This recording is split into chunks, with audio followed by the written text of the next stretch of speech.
Hello everyone, welcome back to Streaming Alchemy. I'm John Mahoney, and on today's show, we're going to be opening up for a Q&A, questions on anything you want around creativity, studio design, technology of live production, anything that you think could help improve the productions you're doing. And to help me do this is my good friend, Jeff Fitzgerald. Jeff, thank you for joining us here. You know what? I would say thanks for being here, but you made the trip down in Northern Virginia and you're doing the show here today out of our studio, and I'm really excited to obviously we have a great friendship, but really excited to be part of what you're doing here today. Yeah, so one of the things that we thought about when we decided to do the show on the road, so clearly this is not our normal venue for doing the show from, but we thought it would be really good to have a little bit more of a free-form show. We can't really easily do demos or other stuff like we typically do, but we thought this was a good time and opportunity to really tunnel in onto some of the things that you all may be struggling with, that you have questions about, that you think you're doing well but would really like to improve. So we want to open that up and make this really just an interactive show. And I figure we can start the conversation here, but I'd really love you to come in and join us on it. And probably one of the things that we don't talk about a lot on Streaming Alchemy is the concept of branding. Branding is something that allows us to communicate an identity, but there's a lot of dimensions to it. And as we get into this, what I'd really like to do is I'd like to just let Jeff take 2 minutes to talk a little bit about his background, because I think that's really relevant to any discussion we could have on branding. So, Jeff, why don't you share a little bit about what you're doing? I think we're going to have a really good conversation today on everything from the creative, the technical, maybe it's editorial questions, how to go about planning interviews, where do you find people, how do you handle just the process in general. But there's so much, that goes into live streaming, and a lot of my experience actually comes from growing up with a mom who was a pioneer in the 1970s as a TV producer. And so at 5 years old, I was running around TV stations and tripping over ladders and getting in trouble in the studios when they would record. And at the same time, at 14, I remember being in CNN, a couple different times. And so I was blessed to have, an opportunity to really, have an experience that a lot of folks don't have that chance. And so I was really, I didn't think this is what I'd be going into. I figured I'd be a truck driver or something like that. But I'm 40 years in at this point. I started at 17 on my first shoot with my mom and became a Betacam operator, and went on to work a lot in the online video world, which was my favorite, when that came out in the late 90s. And in 2010, I finally made my way actually working in a TV setting as a senior producer for a Sunday morning national biotech healthcare show. And when that changed, it was one of these situations where I said, you know what, I want to step out and do my own thing. And so here we are, 7 years later. I built a studio, and I'm doing a lot of work now in the volunteer fire rescue world, PSAs, and things like that have been really exciting. We've actually been recognized at a pretty good level. We've won 3 Emmys in the last 3 years, which is pretty amazing. I don't even believe it, but I think what it really speaks to is that a lot of times I think many people who, maybe you're one of them who are watching, you think, oh my gosh, I'm in the back of a closet or whatever it might be, and it's like, this is so so simple, or it's just so jive and all that kind of thing. The reality is, don't ever underestimate your experience and where you're at, because I always thought I was the outsider. I look at the people that worked in the TV world and the folks like that, and it would be difficult to think that I, could learn what they were learning. And then I realized one day, once I had this opportunity working at this TV station, that what I thought was a jerry-rigged studio at my house was actually where they were heading.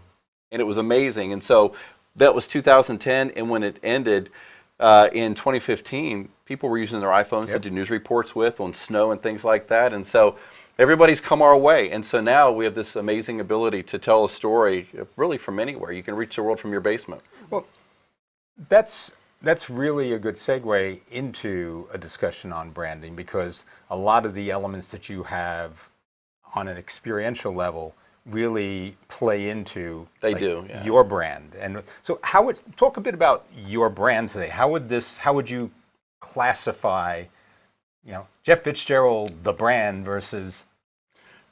I think for me, I like to be, there's this old parable, when you're in Rome, be like the Romans. And so for me, my work encompasses, broadcast TV, live streaming. I do a lot of consulting, but also I've been growing in the last 5 years through some of the work I've done that's really grown in the fire rescue world, a brand called Fire Media TV. And so for me, I have, a parent company name, but I've got, Jeff and High Def as the production, Fire Media TV. We're doing now Responders Now, which is going to include law enforcement and folks like that. And it's one of these things where I think when you think about a brand, we often think of nothing but the logo. We think fire or something along those lines, right? But a brand is a style, it is an experience, and it is so much more than that. It could be, if you think about, the WWE, when, the back, we're watching it with Hulk Hogan and everybody, even today, the Let's Get Ready to Rumble, that's a brand. You're creating something that is memorable to drive people to the experience that you want them to have. And I think for me, I've just tried to be holistic in the type of media that I create, but also very strategic in how I want to communicate to the people that say, hey, this company is part of who we are. And so a brand could be a number of different things. I'm sure if you hear people watch this who are really involved in branding, they can tell you across the board it involves your editorial content, the way you post, the style, not just the graphics, and so much more than that.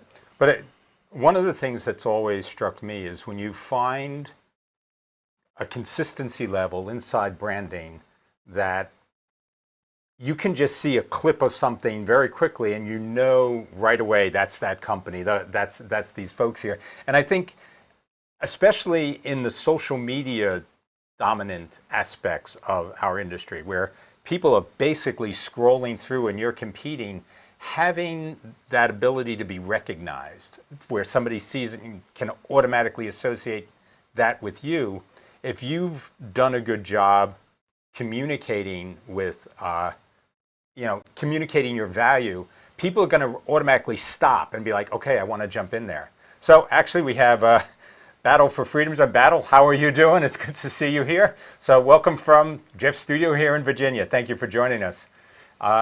You know who comes to mind when you talk about that? We could talk about Nike and Just Do It and Coke and all these amazing, gigantic brands. To me, who I think about is Jeff Adams. Yep. One of the guys in the green room here, he's been doing, live streaming for years. I think it's Steve Haywood. And, they have their own style. There's their own cadence. And you begin to recognize it in the timeline. And you're right, because that becomes a radar blip unlike any other when you're flying past the cats and bacon and things like that. And, yeah, so I think a lot about, Jeff Adams because he's the one that obviously, introduced me to you. And it was because I had found him first. Yeah, I mean, it's interesting because when we go into the space initially, I think for a lot of us, we're either coming in because we are really excited about communicating, or we're really excited by the tech. And let's face it, there's a lot of people that have come in through both of those avenues.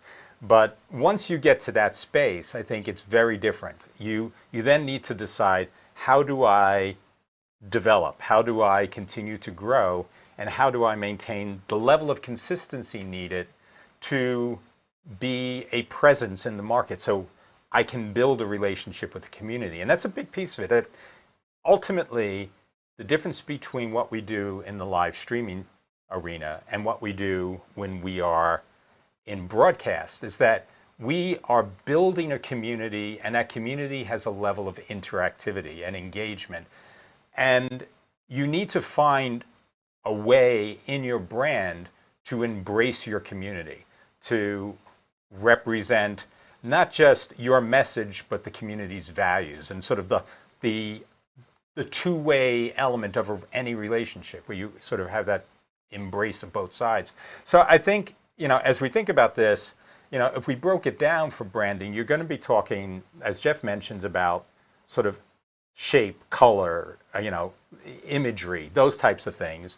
But you're also going to be talking a lot about community and what is the value proposition you offer that community, and how do they want to engage with you? How do they want to consume that? How do you fit in? So there's, in a lot of ways, broadcast, you view the world centered around yourself.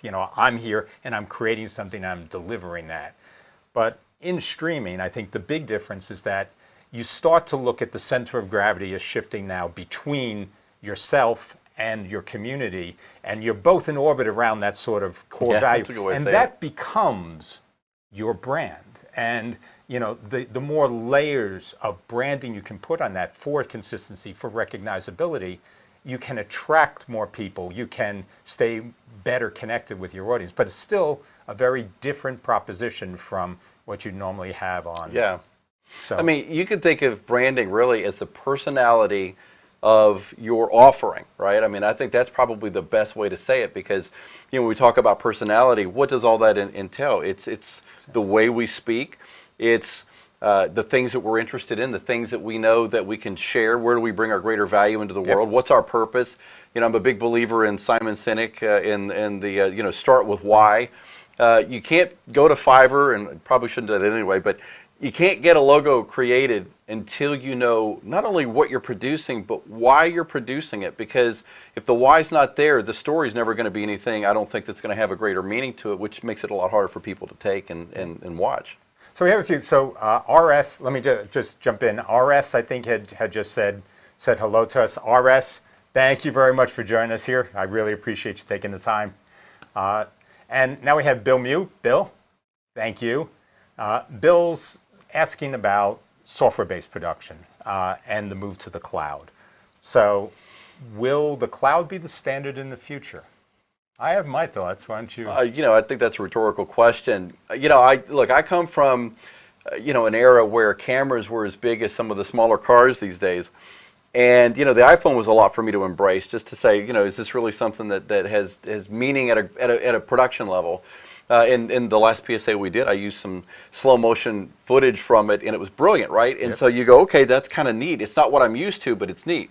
The cloud is the next step in that process, and I don't want to believe that, because I've got, like everybody that's doing this now, 5 computers who, we got vMix everywhere, and you've got all the NDI going on.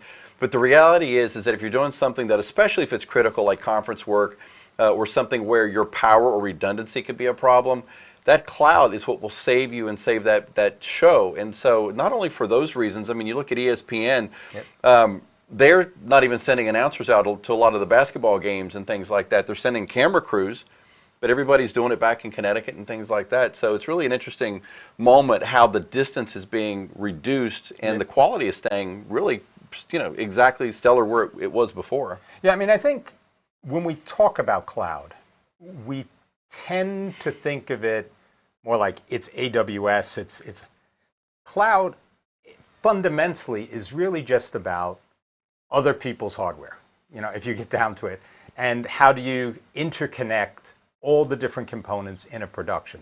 So as a model, as something that you'd really look at for running a production, I think you're going to see productions become much more distributed. And that distribution is going to, play out for a variety of reasons. Some of them are logistics. It's much easier. You have a much bigger crew to pick from if I don't have to have people that are physically located in the area I'm doing a production. So that's one aspect. You will have more people to pick from if they don't have to travel. So even if you have people in your area, if you can tell somebody, can you do my graphics for my Friday night football games? Or can you do, audio or other things that you need that don't necessarily require the on-site presence? You're going to have a lot more people that would be willing to do that, and it's going to cost you less, and it's going to be a better deal for them. They're not going to have to travel 2 hours each way and haul a bunch of equipment around. They can basically sit in a isolated area in their own space and run the production just as effectively. So I think that's part of what we see when we talk about the move to cloud. What we're really talking about is a move to distributed production. And cloud is one element. Cloud's just infrastructure, and it's great, But cloud is more of an economic decision. If I'm sitting here saying, does it make sense for me to run this in AWS versus run it from a really good internet connected site that I have a physical presence in? I don't think that really plays into the overall architecture discussion of the distribution. And that's really an economic discussion of what makes sense. There are also things with reliability. As Jeff pointed out when he was talking, you get great internet in AWS, and it's very reliable. You have redundant systems and other types of backup. So having that ability is phenomenal. But from the core side, if you are going to be doing a complex production once a month, it makes a lot more sense to spin up some large instances, run your production, and then spin them down again, than to go out and buy 6 very high-end systems, which in 18 months are going to be medium-end systems. So I think this is a really great question because it really starts to talk to the core, how people use terminology like cloud, and they embed a lot of meaning into it, which is not always, so when we talk, we don't always have the same, we use the same vocabulary, but it doesn't always have the same meaning. Cloud is generic. So I think that's important, but I think we are absolutely in a world where production is distributed. I can tell you, we were doing work with a client, and we had peak times of just about 1 millisecond with AWS. So it's like phenomenal. You'll be sitting there saying, I have other systems on my own infrastructure I don't think I necessarily can connect to with that lower latency. So the latency issues and other things, a lot of these vendors are solving. And as people have better personal infrastructures around them for internet connectivity, I think the distributed model is absolutely going to be what we'll all be looking at. I think it will be too. I think there's one thing that we do have to talk about with all of this, and especially if you've been in video for any length of time, it's trust. Am I really going to trust that I'm going to go to a web browser or a spin up of vMix and that it's going to work the way I want, and I'm here and it's there, and what happens if there's something breaking? Or can I trust the guy in Chicago to do my audio correctly? But what we're seeing across the board is that this is what's happening, and those that are really on the on the front lines of that, I think, are Greg Gibson, and I know there's a number of other folks doing it. It's one of these things where I think a year from now it's going to become more of the norm. To 50-50, you'll hear about it a lot more. 2 years from now, it's going to be like, well, why am I not doing it? And then 3 years from now, some of us will be like me, the dinosaur, to be like, okay, I'm going to try it. But the thing is that I think the more you embrace it, learning off of the wisdom of those that are going before you, I mean, that's really where I think the sweet spot is. Yeah, and I think there's also like you said with trust, it's part of that is familiarity. So it's when you talk about going to the cloud, most people tend to look at it like there's going to be latency, there's going to be all this other stuff. It's going to feel like I'm on some remote terminal, and the reality is when you actually see it, I would challenge people. If I set up systems that were running in AWS and systems that were running locally, I would challenge people when they looked at the interfaces between those two to say which one is which, because it has become so performant, the latency so low, that I think we're now at the point where these types of decisions no longer are being driven by technical imperative, but they're driven by workflow imperative, logistics, and economics. And perceptions of those that are falling into it, yeah. Yeah, so I think it is probably the biggest obstacles today are people understanding what the cost structure is and how they would integrate these types of things into their business, but also thinking about how do I take that chance? How do I go from where I am to where I see real benefits but just don't feel comfortable? And I think that's the biggest gap. Once people say, I know how to spin up an instance, I know how to get my install set up, I can just, sort of store the structure of an instance and spin it up right away. It's very easy. So once people get through that piece of it, then a lot of these things just become simple. And it's going to develop momentum. Like every technology has what is typically called a tipping point, where there's a build-up and a build-up, and then at a certain point, everybody just jumps on it because the early adopters have validated it, and you now have a space where people feel, yeah, I can do this too. And it's funny because that also happens on the lagging end. You have the late adopters who come in just as everybody else is moving off. So so they're you sort of are always going to deal with this continuum of use cases. But I think very much to the point is it's just a new model that is not going to change, and the reasons for it are only going to become more compelling over time. Yeah, I agree.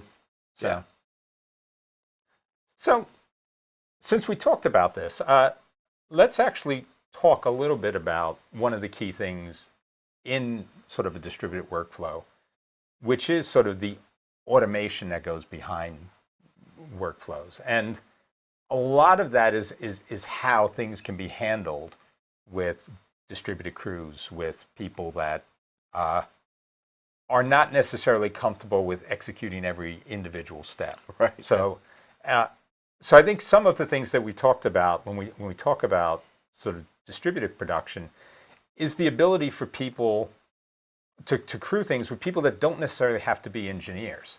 Like that's one of the thresholds that you get through. Like right now, a lot of people in the cloud have an engineering bent. But I think as you get past that and it becomes more accessible, that's really the automation. So some of the automation is simply, how do I start this up and spin it up and get it started? But also some of the automation is going to be around, how do I run a production? And how do I run the production? Like right now we have one person here and one person in New Jersey that are actually operating the production. And there's a lot of automation that goes on between those two locations to make this happen. So I think some of the things when we talk about workflow is understanding how is the signals moving. So you talk about, I'm ingesting audio, I'm ingesting video. I have to have some way in doing that to say, what are the processing steps that need to happen? And as I develop the processing steps, then I sort of look and say, where do those processing steps need to happen? And then what can I automate around those processing steps to make it easier for people to use and to create greater consistency in the end product that comes out? Because people don't always recognize it, but a lot of what automation is about is consistency. Even if you have people that are really good engineers, your ability to turn around and say, I need to have a complex opening where I go from a pre-show into a show bumper, into live camera shoots, which kind of zoom in here, then pan around and show the studio, and then come back and join the host and unmute the mic. So to do that as an operator, as a TD or something, consistently is hard. You can do it. But if you can sit there and say, show open, and it does it, and the first time that TD now has to react is like, okay, now I'm going to switch, and I'm getting into the artistic aspect. And again, the interesting thing, this comes back to branding, because having that consistency is part of what branding is. So when people, when you think of show opens, there is a great deal of consistency in the shots, in the flow, and especially around the start of any production, because that's where you're reminding people, you're sort of triggering that response of, I'm bringing you back to the brand, and now we're going to have our discussion and our community together. So I think that's an interesting aspect to this. But automation conceptually is going to be a critical piece to making all of these things happen.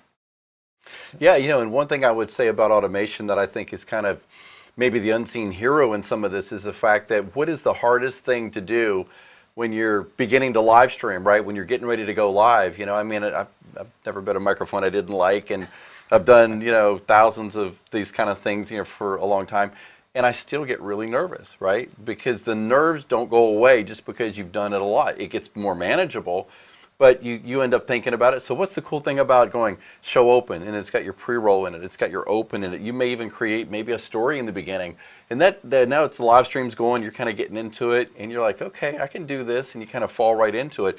So there's a hidden advantage in it, and the automation these days is critical because we're doing more. You look at what we're doing from a residence in Northern Virginia, and it's not CNN, but it's certainly not your dining room, right? And so we're doing a lot more. There's more sophisticated technology.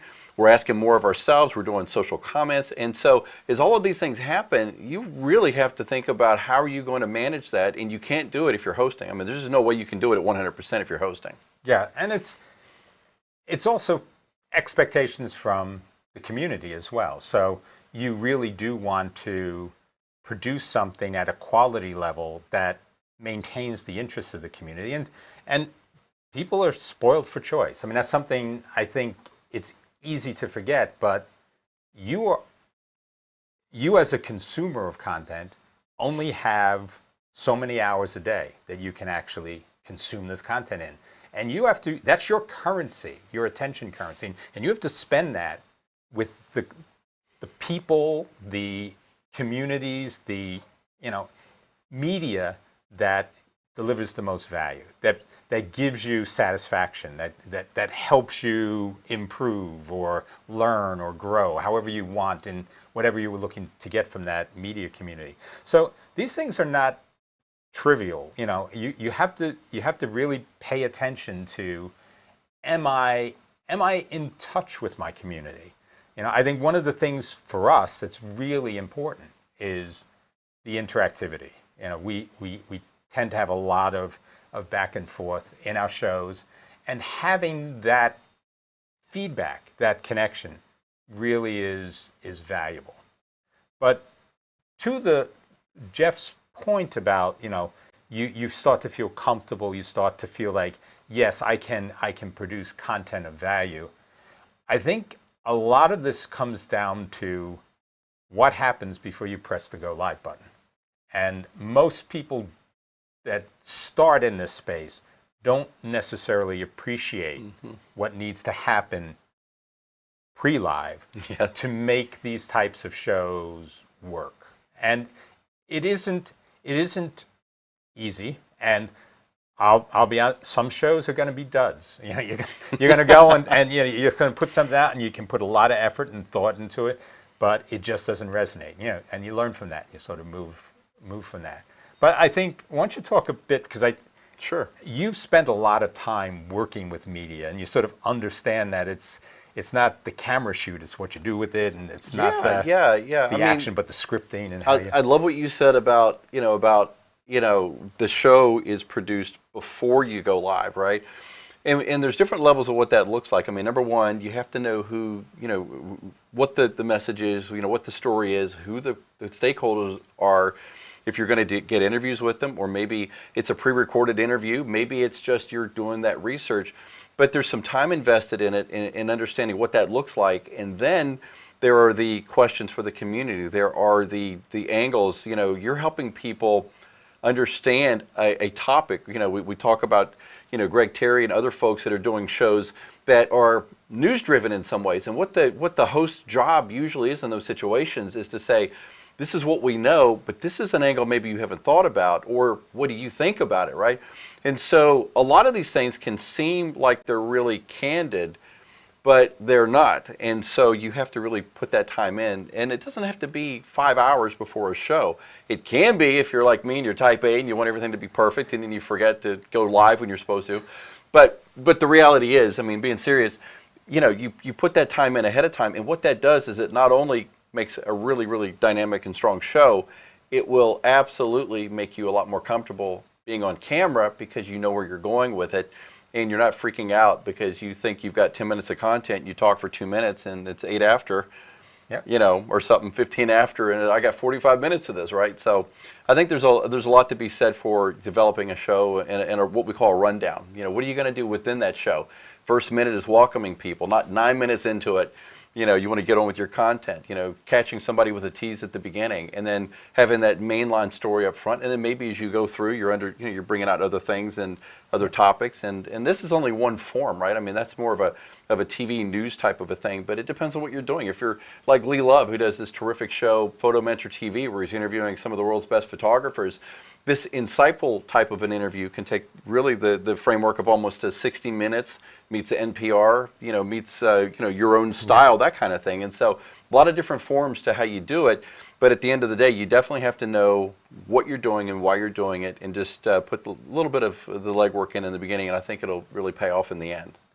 And I think it's also, it's not a script. I mean, in certain cases, you're going to have to go by a very strict script. I mean, if you have time and you have to hit time points and do commercials and all that.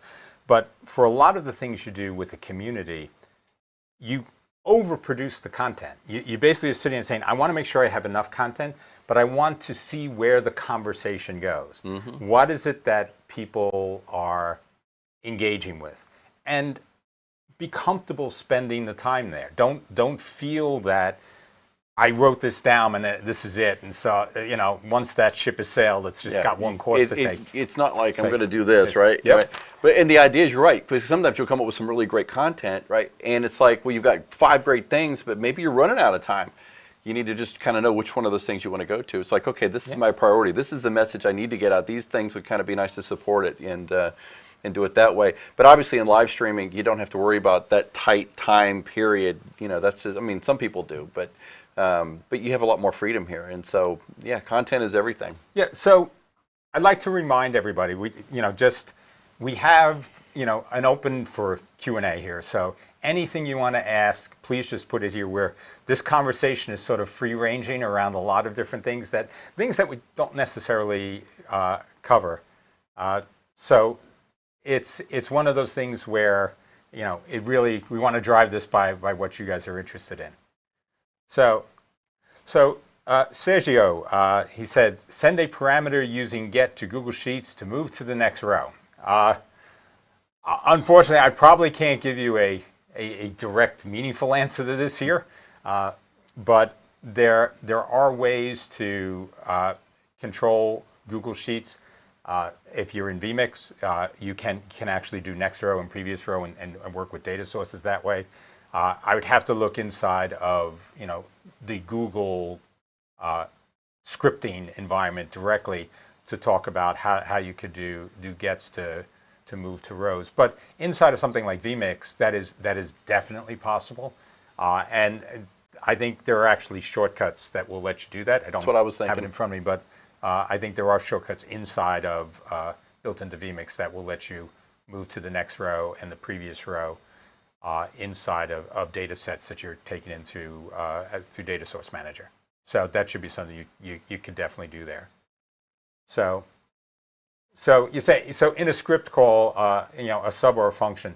So everything inside of, if you're looking at vMix and you break it down as a technical platform, vMix does 2 things. They open up the state of the application through an XML framework. So you can read and see what's going on inside of vMix. When people set values, when people change settings, that's all reflected in the XML. So you can use that in scripting. The other piece, though, is it gives you a range of shortcuts. And these shortcuts can be called directly inside of vMix. They can be called through API functions, which will allow you to sort of group multiple ones inside sort of what they call dynamic scripts inside of vMix, where you can just have them lined up.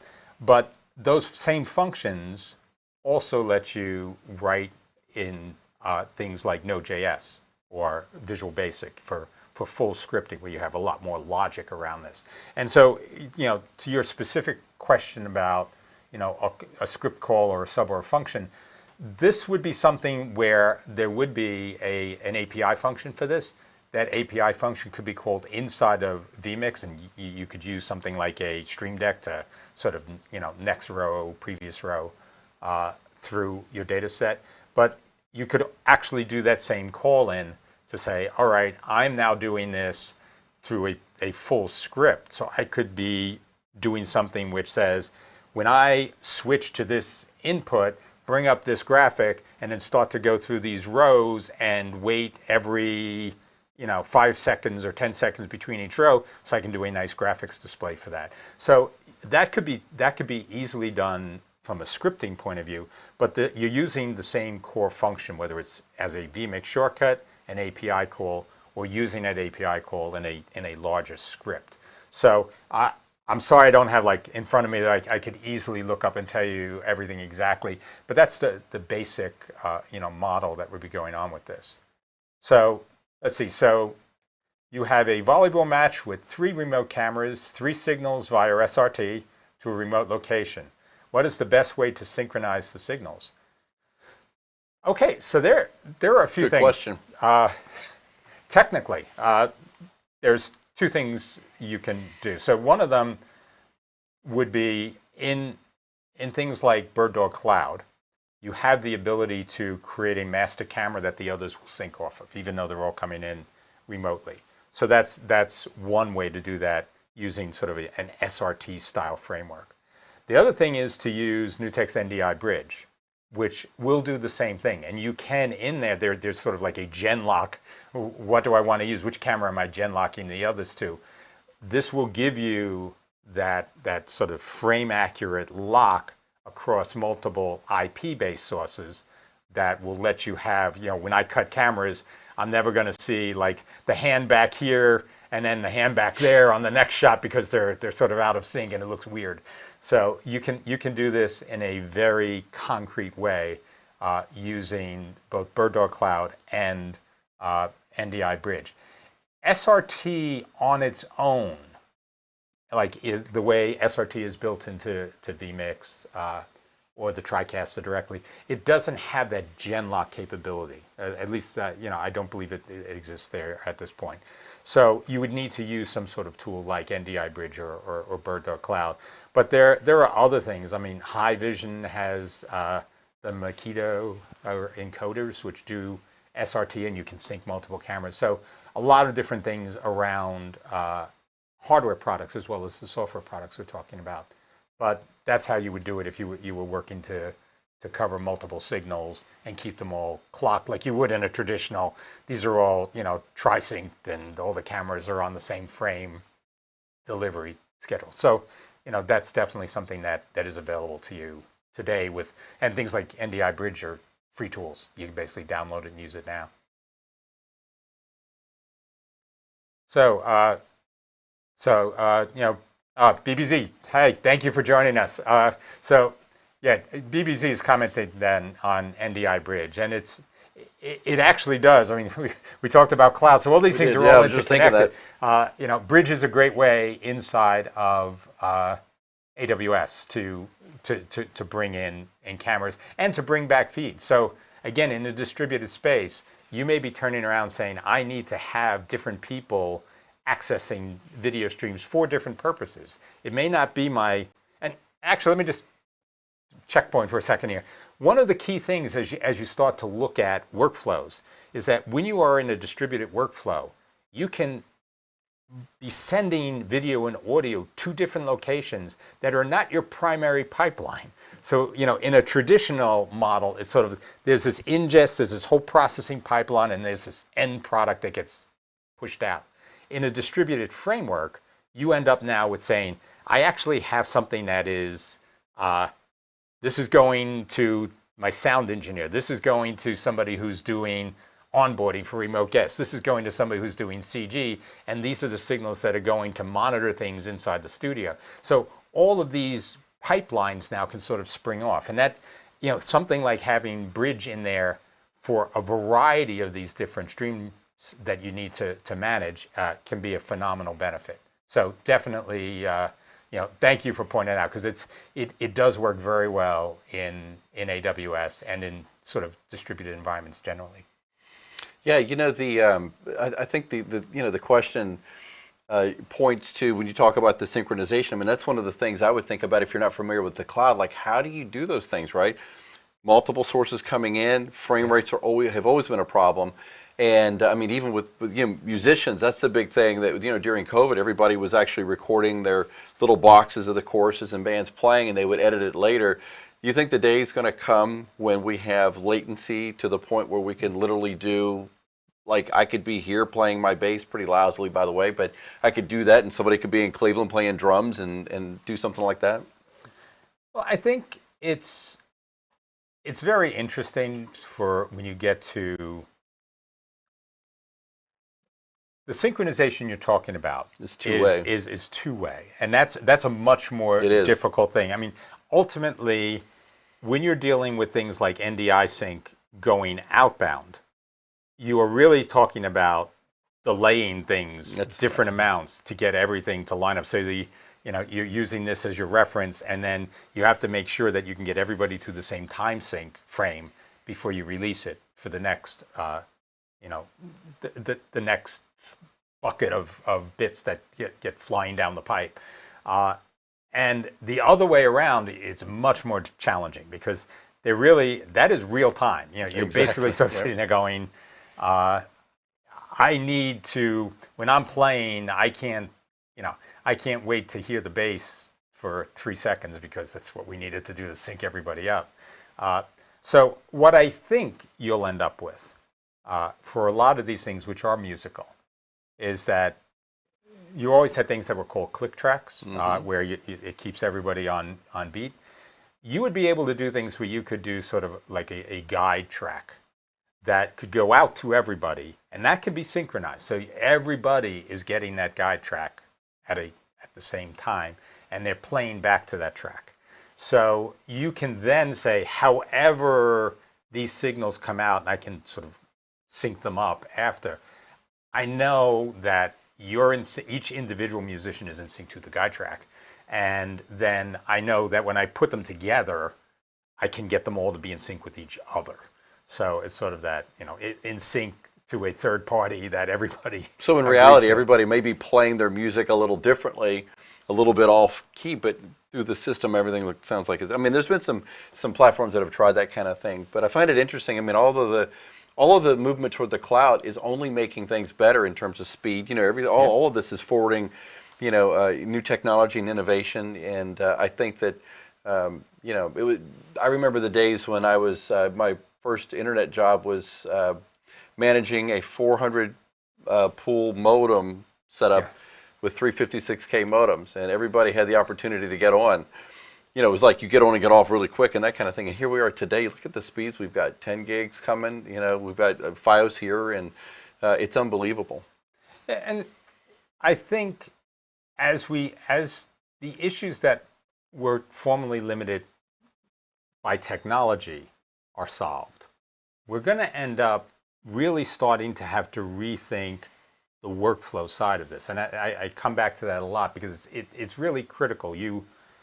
A lot of workflows are developed around compensating for deficiencies. And as those deficiencies go away, the workflows will naturally need to evolve. And the range of the possible, actually, that begins to change. You start to think of, how do I decompose everything that needs to get done into a different framework that now can leverage some of the advantages, but also can respect some of the challenges, because in all these things, if it was very easy when you could have a director be calling out commands in a studio, in a control room, and like everybody's in sync.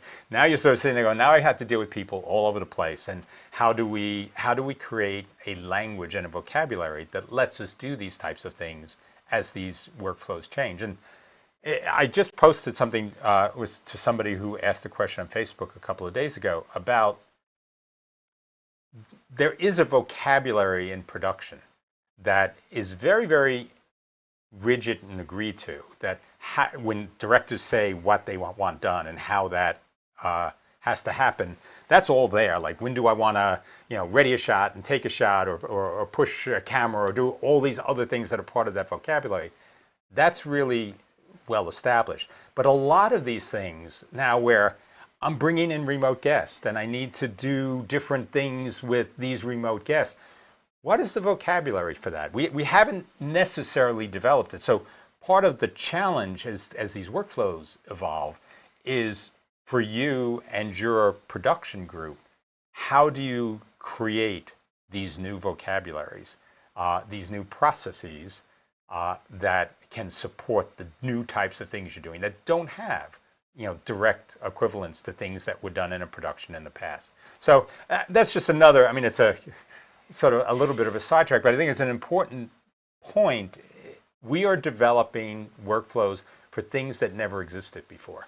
And we need to think those through really well and sort of break them down to what are all the problems we're trying to solve, how are we solving them, and then roll them up into something that is actually manageable and workable. I see people going in where it's like, for this production, the way you designed it to work, it's got to be like a miracle, has to happen multiple times. And a lot of that is based on not having a great way to coordinate all the members of the crew and to make sure that everybody's sort of marching along the same production That's right, stream. yeah. And that coordination is important. We talked about synchronization with remote sources, but synchronization of the core crew it's a whole really other important. world. It's one of the things that you and I had talked about. With I have a Facebook group called the Digital Green Room. It's a very small community, but we've talked about maybe doing some shows and just to get people in an experience of doing distributed. With people managing the audio in Chicago, and you're in New Jersey, and I'm here in Virginia, and we've got people all over the place.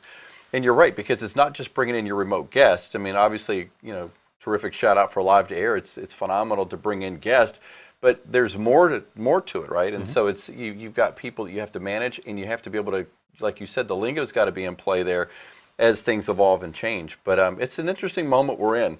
Because think about what we're talking about. We're not talking about doing the two people sitting again in the dining room as being the big thing. Now we're talking about literally making content that literally, with its content and value, that could compete with anything, right? It could be, there's so many vertical markets now. I mean, it's amazing what can be done with just a little bit of thought and innovation and vision.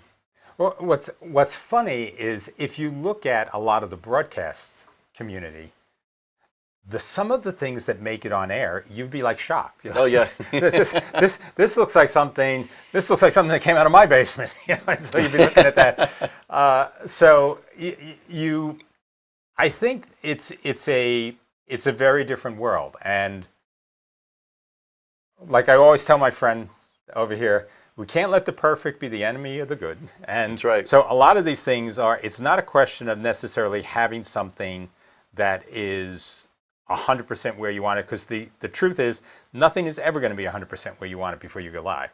But understand that even very big broadcast studios that have much larger budgets than most of us would have as individuals, they recognize the power of sort of the tools to connect and the way that these things can allow much more dynamic programming to take place. And they are weighing those values over the traditional broadcast standard video stuff that, I mean, you've heard that for years.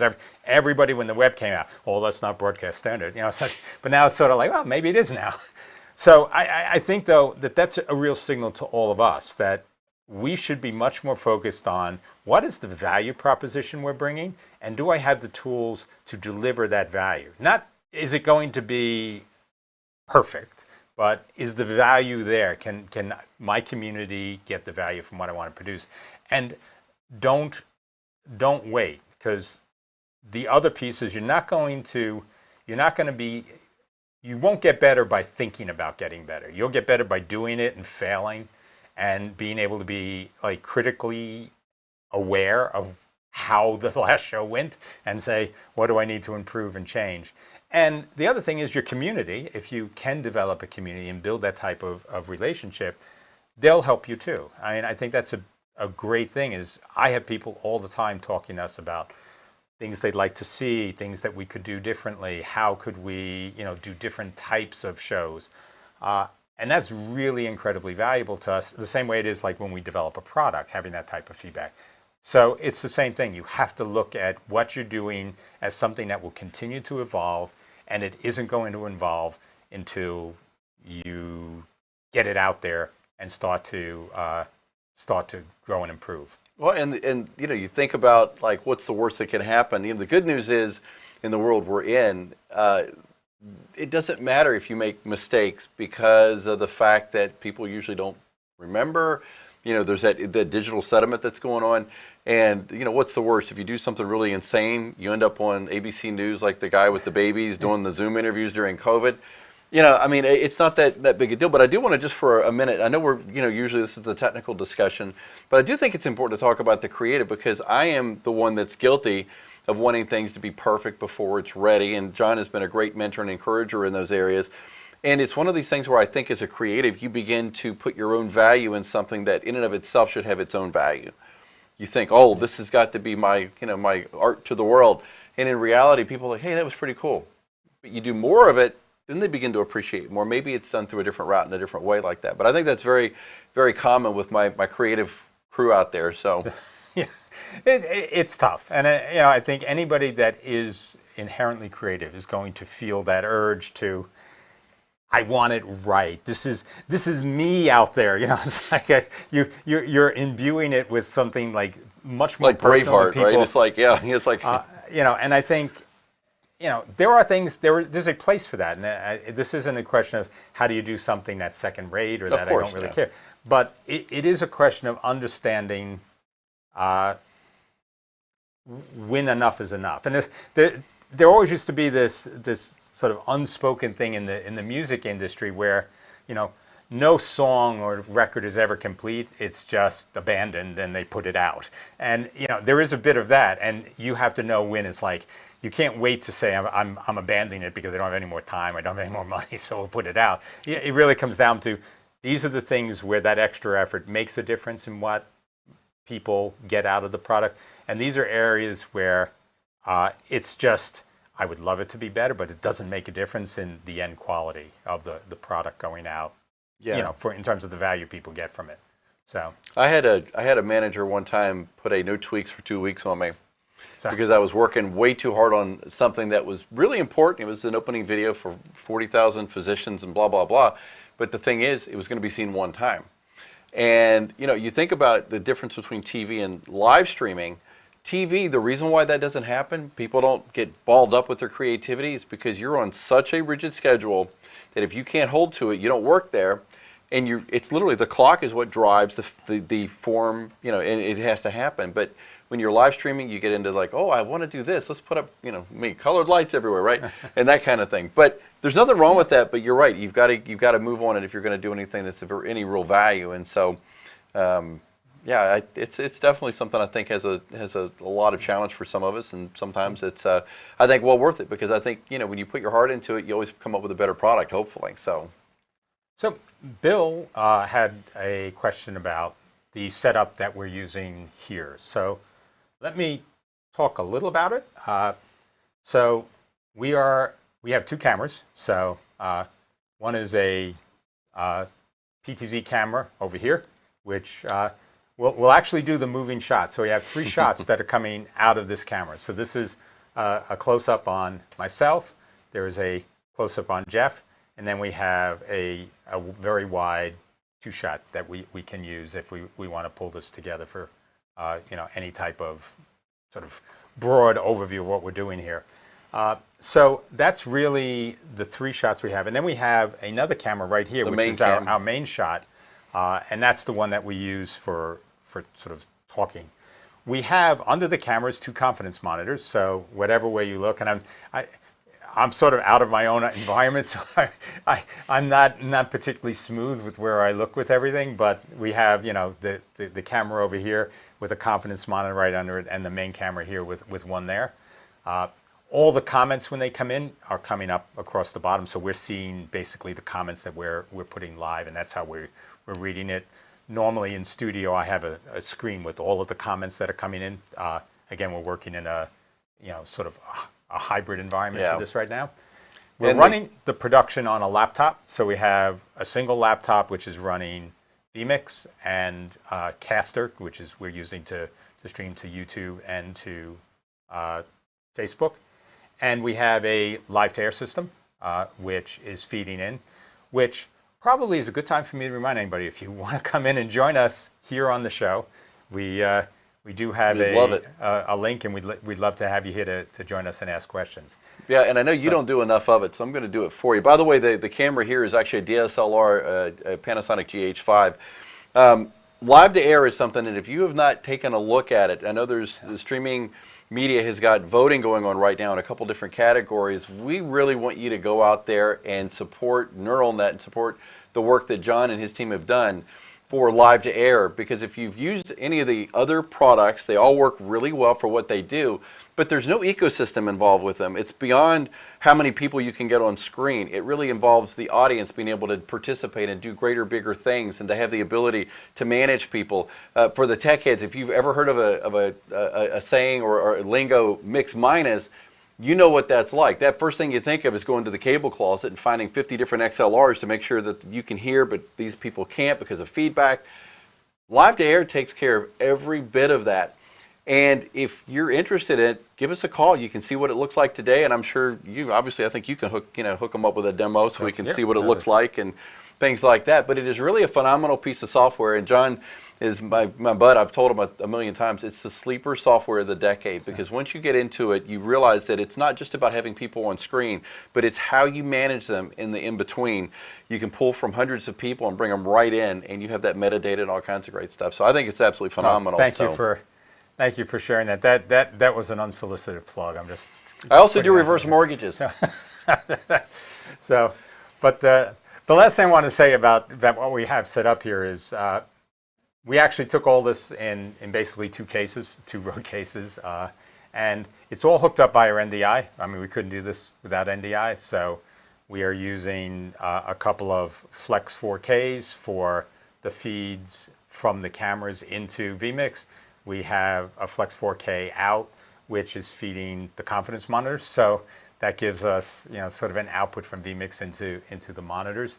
And the audio, we are using the Rode Wireless Go, the Wireless Go 2 actually. So Jeff and I are both coming in as a mono pair, audio going into vMix, and that's how we're handling that.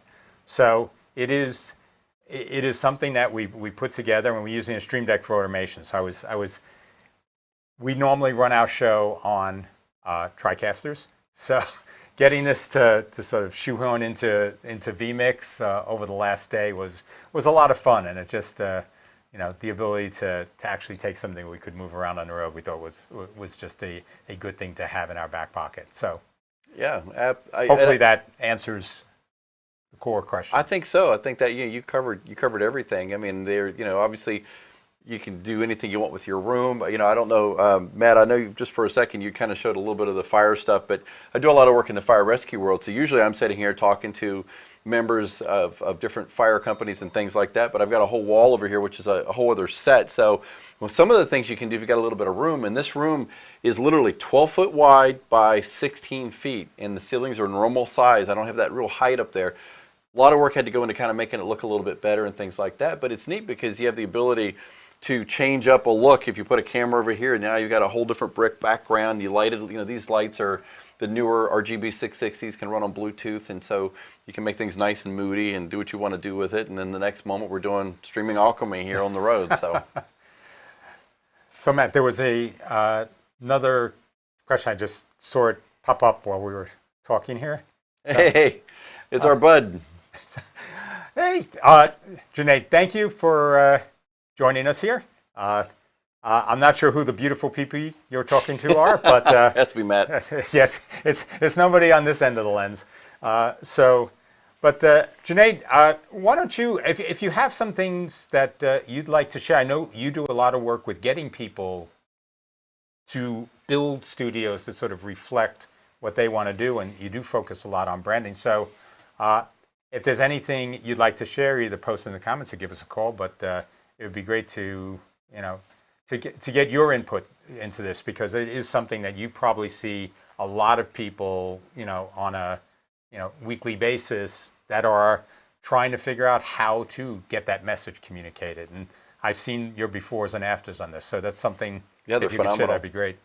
Yeah, I mean, it is home studio mastery, and it's one of these things where you think. I had a gentleman here who's a voice guy that I've been trying to coach a little bit, and he showed me his picture yesterday, and it was just a table and a small laptop and a microphone, and he comes in, and obviously there's a lot more tech and things, and he's like, "Oh my gosh," he says, "Look what I got! It's so little." I said, "Listen, you're going to remember one day that picture is where you started, but the thing is, it doesn't. The amount of gear you have doesn't. It's not like ranks, right? Like the military." You can do great things with a very small setup. Junaid is excellent at teaching you how to do that kind of thing. And it just depends on what your vibe is. I'm more of a TV guy, so felt like I had CNN in the basement.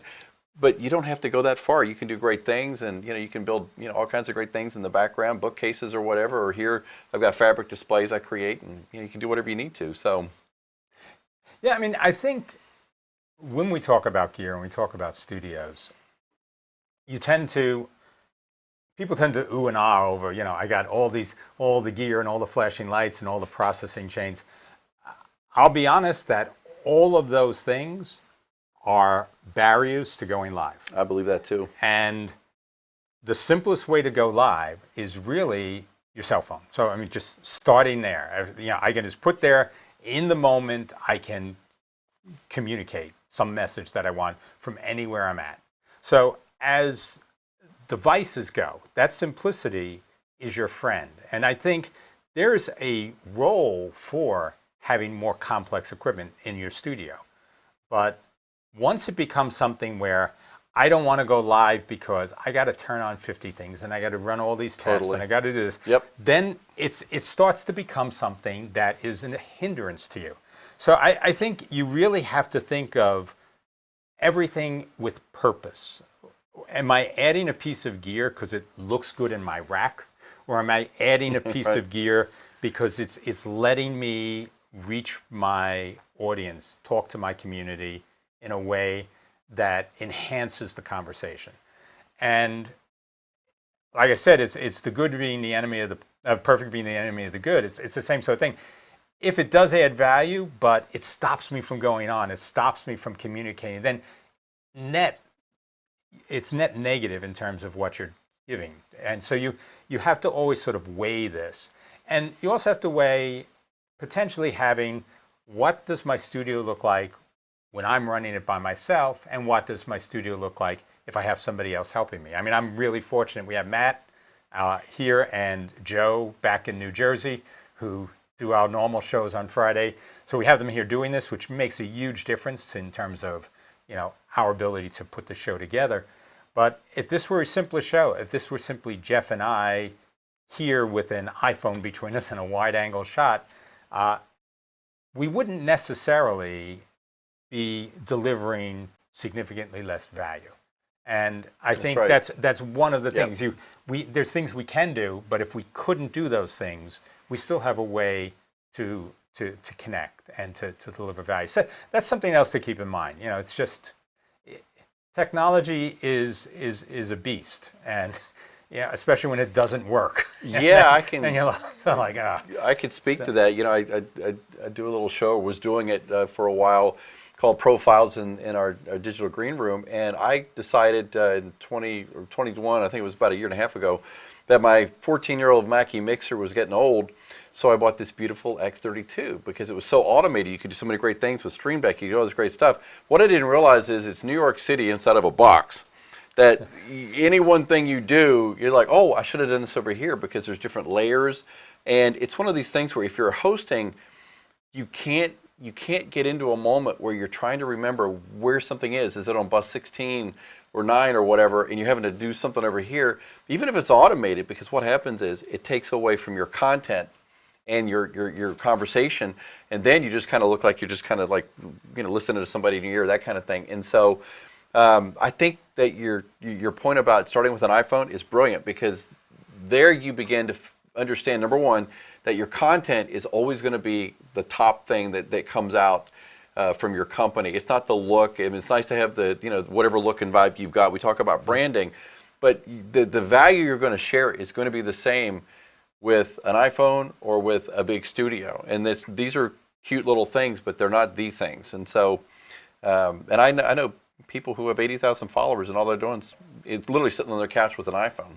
Yeah, I think every one of these things becomes sort of a part of the entire value proposition you want to bring to the market. And we talk about, you know, there's so many interrelated things. That's one of the things you sort of can take away from the general discussion we've had today, is that branding and studio design and content design and technology are all intermingled. And so things that you can do to communicate content, which I think, you know, that's paramount. But some of the things with branding that require more creative processes and more wrappers around, that can help with visibility. So when people, like we said, in Facebook, people are just going to be scrolling up, and if they can catch something that hooks their eye, that's your brand, and they start to watch it, you've now attracted that, you know, that person to your content, and that creates another connection point. So, you know, there's all these trade-offs realistically. Content is primary. If the content isn't any good everything else doesn't matter. Right. So once you have content that is of value to your community, then it's like, okay, the more I can wrap into this, the more interactivity I can add to it, the more brand visibility I can add to it. All those things will help you connect with your existing audience more effectively, but also to attract a new audience and grow a community. And I think the core value when you start to think as a streamer as opposed to a broadcaster is that the community brings value to each other. So we have people that would be talking, and I have people answering questions to each other in the comments. And there are people that have connected offline from what we do because they met each other here. And so it's this community, by growing it, it really does matter. It's not an ego thing. It's not how many subscribers do I have, how many people watch my last stream. It's really about, over time, how do these people start to depend on each other and connect with each other and leverage the value each one of them can bring into the community in a way that lets them do something better. So I think, all of these things become trade-offs with tech, with branding, but, the one thing you can never compromise on really is the core value of the content. If it's not valuable, stop there and rethink. Go back and say, this is not just turning, pressing, let's go live, and then just having nothing to talk about and not being engaged, not really trying to communicate value, but you just say, I'm just on camera, I'm just like chilling. Well, I know we don't have a whole lot of time left, but I have to be honest, and I've said this in social media circles, the words influencer, content, and value are probably, my most hated words because of the fact that we use them like, you just need value, you just need content. But we never define that, right? And so some of what that looks like goes back to preparing for your show, and some of that goes before that, upstream, which is, who are you? What are you, why are you doing it? What are you trying to communicate? And also, too, you know this as well as I do, John, that your audience and the people in your community here in the green room, they give you ideas on what to talk about. So the pressure goes down. You don't have to try to be like, oh, I'm supposed to be smarty pants. No, we're all on a journey. I like to say we rise together. And so that community is what really feeds into that value. And that, number one, is something you glean off of, but then that it's something that they're interested in, right? Yeah, and as you grow a community, one of the things that I've seen, and it's definitely informed some of the content that we produce, is that when you start with your initial community and they grow and develop, and you've covered topics, and you are attracting new people all the time in that community. And so it is important that you sort of go back and remember that if I'm bringing these people into the community, I have to go back and do shows that sort of walk those people along the same path. And you can try to find different new ways to do it, but it's part of sort of the whole value proposition as a content creator that you have to do. So like we do some shows now called vMix Basics, which we're really, how do we reset and just talk about some of the ways you can build shows in vMix, but they really cover a lot of conceptual topics for like managing audio, video flow, building presentations, things like that, that people wouldn't necessarily know that are starting out, but maybe people that have been around in the community for longer would feel more comfortable with. So we have another question. So what's the show name for global.callin.studio? It's /Streaming Alchemy. One word.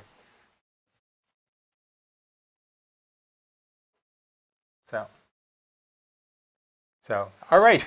So hopefully Junaid's going to be able to call in. But that'd be awesome.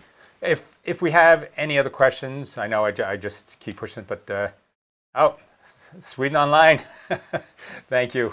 So automation for vMix. That's awesome. Yes, yeah, that's really definitely where we're at. I mean, because we talked a bit about automation at the beginning, but one of the things that I really love about vMix as a platform is the amount of automation that sort of comes out of the box with it. One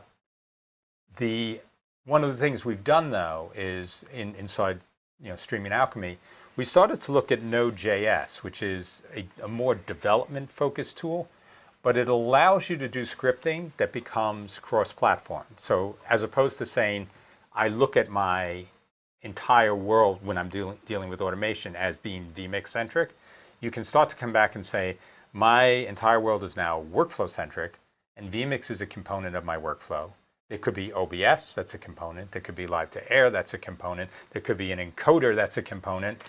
So all of these things may need automation.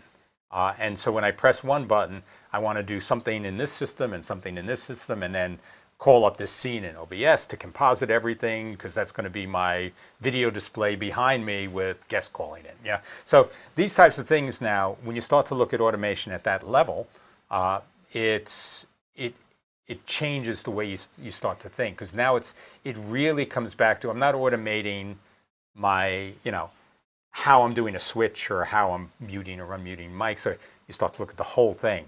This is a process of things that I'm doing, and now I can automate from one point multiple components of my workflow.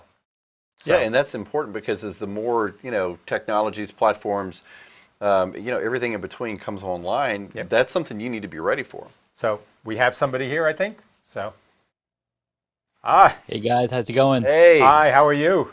Good to see you. I'm doing great. So thank you for calling in.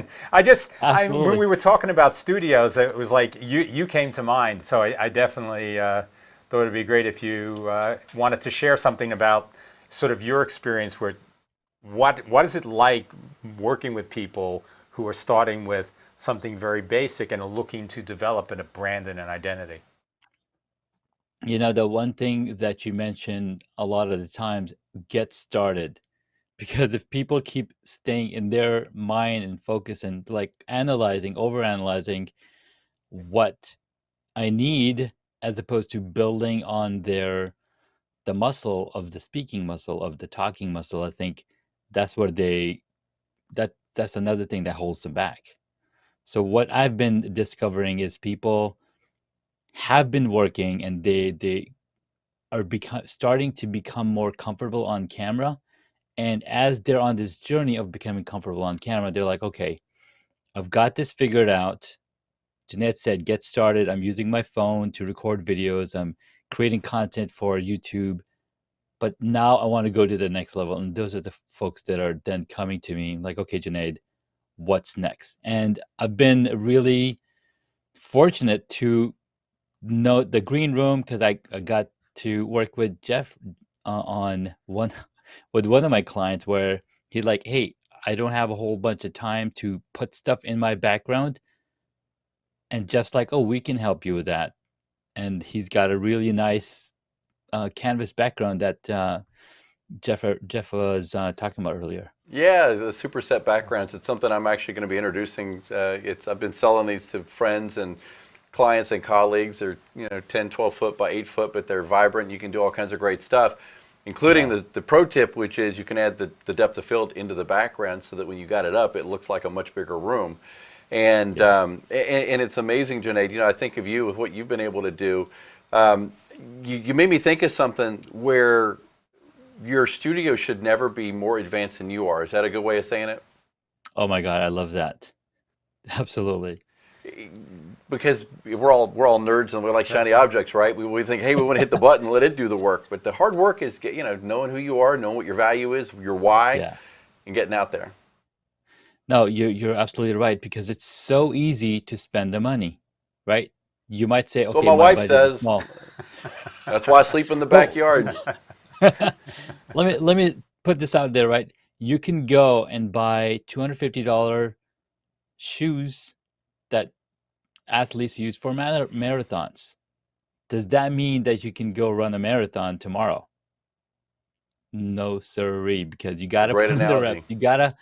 You gotta build up to that stamina. You got to build up that energy, and that's what it takes to do a live show. You got to build up the ability to show up on camera, the ability to have intelligent conversation, make an intelligent statement, and do that personal development work, because that's what people come back for. Yeah, and it's interesting because I feel like so many times people forget that they speak live. They go live every day. They're in line at Chick-fil-A. You know, I want my biscuit and my 4 count, right? We don't think about the fact that when we're having a conversation off camera, that it's the same exact thing. You put words together, you're building other people up, you're sharing your insights, your wisdom, or your knowledge. And then when you're in a camera, it's like, and especially, Junaid, you know this, if you're in a room you've built, it's even quieter. And if you're the only one in it, it's even quieter. And then you get that postage stamp thing where it's only the camera you're looking at and you're not thinking about what you're going to talk about. But none of that has to happen. You know, it's really all about, again, you know, I mean, like for me, I wouldn't be up here trying to tell people how to play bass guitar right now because I'm still learning. But everybody's got a fingerprint that's got a gifting in it, right?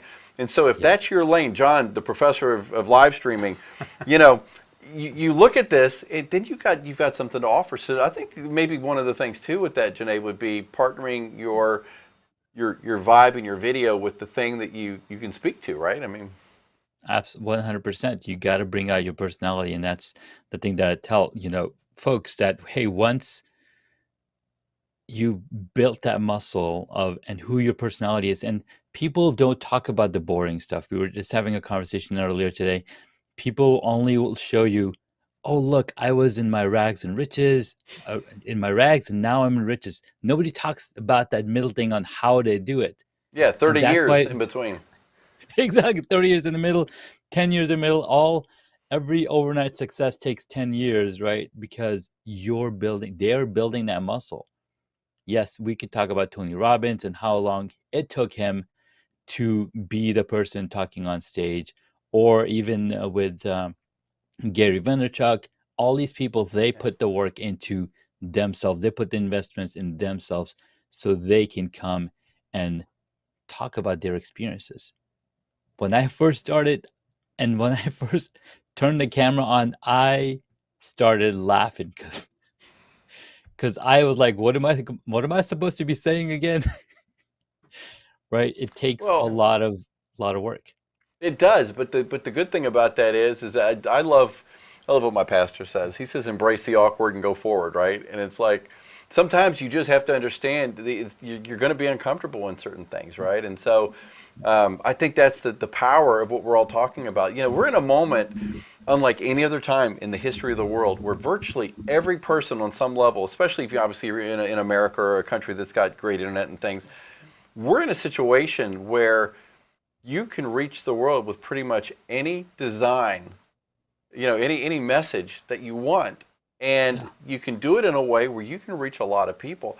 But everybody begin, John, like you said, they think it's likes and follows. And, you know, I always think likes are, you know, people a lot of times think they're Braveheart, leading a charge of people on the mountain, and there's all these people behind them. And I look at it more like people are like, hey, that's pretty good. And then they keep scrolling, right? So you got to kind of know where the balance is in that. But 100%. But I think one of the other things in this is that you need to be open to constructive criticism. And for some people, they're like offended that you didn't think their show was great, or that, you know, and you have to make people feel comfortable giving you that type of feedback. It's not something, if you don't sort of acknowledge it and embrace it and sort of welcome it from people, you'll have a lot of people who may be, oh, that was nice, but you're not growing and they're not tuning in, you know. So I think that's an important piece to all of this as we look at this. Absolutely. You start, and you have to be willing to embrace the feedback from people that are really trying to help you move to that next level. And you know, it's sort of a balance. You just have to be willing to put yourself out there far enough, you know, to grow. You know, that's how everybody does it. You try to do something you've never done before. But you also have to turn back and say, recognize that failure is the key to developing myself over time. And unless you get to that, unless you have comfort with that yourself, then it's not going to be something that's going to work. And that's, you know, like you said, you start with a basic studio, you get those basic skills in.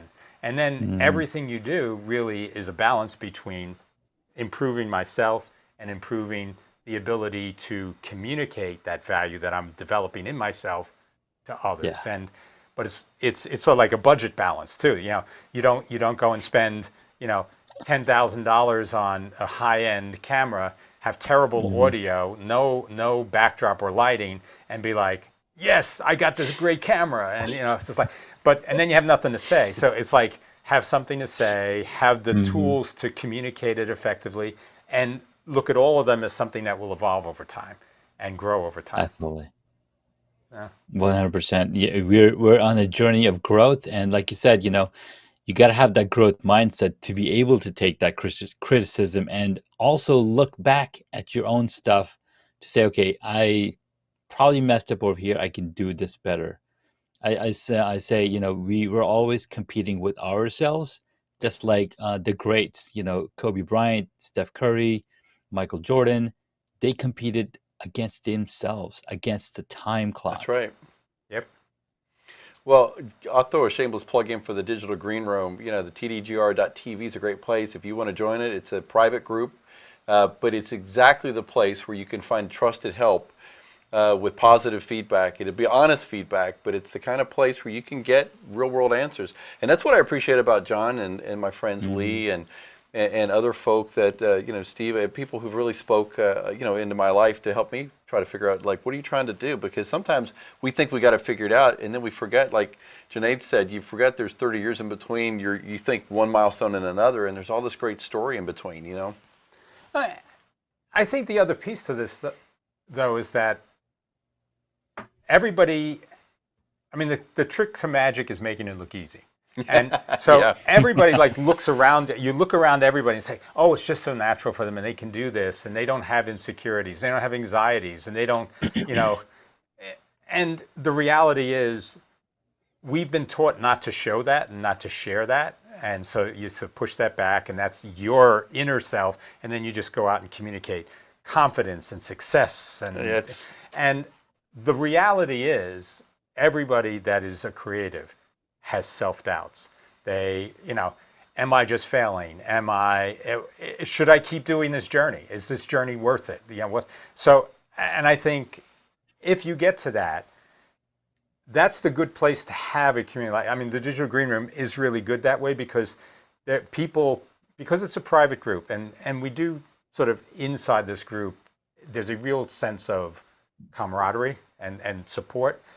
You can be more willing to talk about some of these things. Absolutely. And I think that's something, everybody talks about, sort of mental health and all that stuff, and that's really critical. A lot of people in this space, the pressure to create content, to feel that everything you do is an epic piece, and and the sense of failure that comes when, oh no, people didn't watch that, or that was a dud, and that, all these things, it does eat at us. And I can say this sort of openly. It's not something that, anybody that's in this space that sits on this side of the lens doesn't have running somewhere in the back of their mind.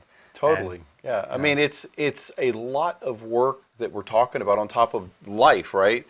And the Green Room was actually was a private Facebook thing I built 4 years ago for myself to check live streams because I was so bad about forgetting audio and hitting mute or whatever, right? And these days, because of COVID, I had many conversations with a lot of the folks that are still there today, and we would share just about the struggle with COVID. It's like, well, what am I going to do? How am I going to do this? And my heart with it is that it's tech and creative first, but we're looking at the whole person. It's the business side of things as well. It's the being able to vent and still understand that people understand and we can help support each other. Yep. And I don't think there's any other place like it. I'm not saying it's magic, but at the same time, when you've got great friends that care about each other, Junaid and I, gotten close, and it's one of these places where I don't see a lot of it on Facebook. It's like people want to mock you when you don't understand something. I do a lot of consulting in the fire department, and there's people in departments that want to make fun of somebody that doesn't know how to tie a certain knot. But I'll say this last thing. I'll do it the way I would with the fire system. Everybody's got a story. It's your credit report. What do you want to be known for? The person that would never help, or the person that was always there for somebody? And so that's to me, that's the essence of the Digital Green Room. Yeah, I mean, love it. we've all come through this. I mean, so we've all had people who've taken the time to help us, and I think that's really important to keep in mind. There is definitely in this industry, it's a pay it forward industry. If That's a you great way do of saying it. not look back at the people that helped you and say, how can I now take this next group of people coming up and help them? And what you'll be surprised is the next group of people coming up are the ones who are going to be the early adopters of the new cloud and distributed stuff that you may not be as in tune with as these people are. That's how I'm learning about it. They may come and Yeah. say, I am gaining more from mentoring them with some of the basic stuff that I know than they probably are getting from me. So it can be a very interesting experience to take on that mentoring role, and very, very fulfilling on a lot of dimensions. Yeah. Junaid, real That's the quick, power. what's going on? What's coming up next in your world?